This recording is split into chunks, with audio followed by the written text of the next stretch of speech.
The gala was over, but the heat of it still clung to Ayanna's skin like a second dress. She walked quickly across the marble foyer, her heels clicking sharp and deliberate, but the rhythm betrayed her. She was running, even if her body pretended otherwise. Behind her, the murmur of laughter and clinking glasses swelled and dipped, like the sound of a tide pulling back. Malik was somewhere in that tide. She could feel him, the way you feel the shadow of a storm before you see the clouds. Outside, the street glittered with the last remains of the night's magic, fairy lights tangled in the branches of street trees, the soft hum of a string quartet still bleeding faintly from the ballroom. A black luxury sedan idled at the curb, its tinted windows catching the reflection of her midnight blue gown. The door opened before she touched it. Keone, her oldest friend, tonight's reluctant accomplice, was waiting in the back seat, her gown spilling across the leather like molten silver.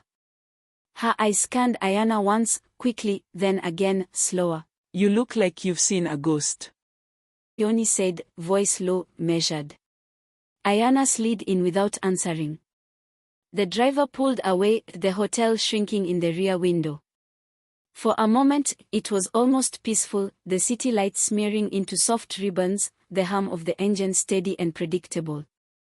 But Malik's face kept cutting through her thoughts, the smirk that wasn't really a smirk, the weight in his gaze like he'd been carrying her memory for years, and tonight was the first time he'd set it down. Keone was speaking again, but Ayanna barely heard her until one word landed heavy in her ear: auction. Her pulse spiked. She remembered the way the room had gone still earlier that night, Malik's voice slicing through the air as he made his bid, not for an item, not for a cause, but for her. Not in words anyone could challenge, but in a gesture that left no doubt in anyone's mind who the real prize was. Her phone buzzed in her clutch. She almost didn't look. But she did. One message. From Malik.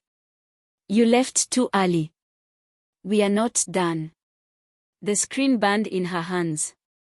Keone was watching her now, her silver dress catching flashes of light as they sped past storefronts. "You have to tell me what happened," Keone said, softer this time.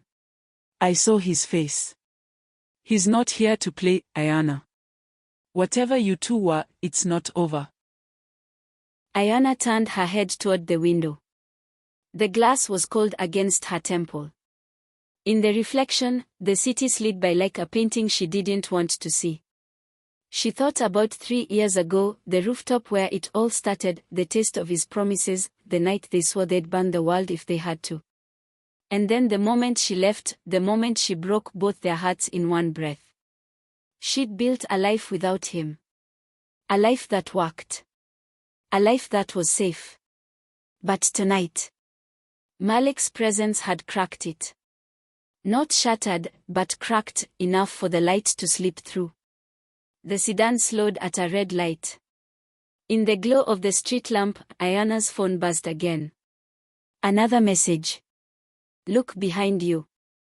Her body reacted before her mind caught up. She turned. Through the rear window, a second black car idled one lane over. The passenger side window rolled down, slow, deliberate. Malik sat there, one arm draped over the edge, his bow tie now loose around his neck, his eyes locked on hers across the blur of traffic. The light turned green. His car didn't move at first, just long enough for her heart to trip over itself. Then he followed. The rest of the ride was silent but not empty. The air felt alive, charged. The city blurred by, but all she could feel was the weight of the chase. Not a sprint. Not a hunt. Something slower. Something patient. When the sedan finally stopped in front of her building, Keone touched her hand.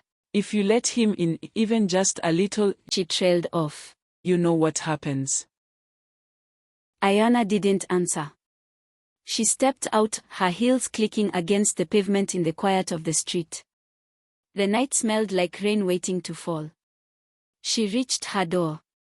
The key was in her hand. And then she had it.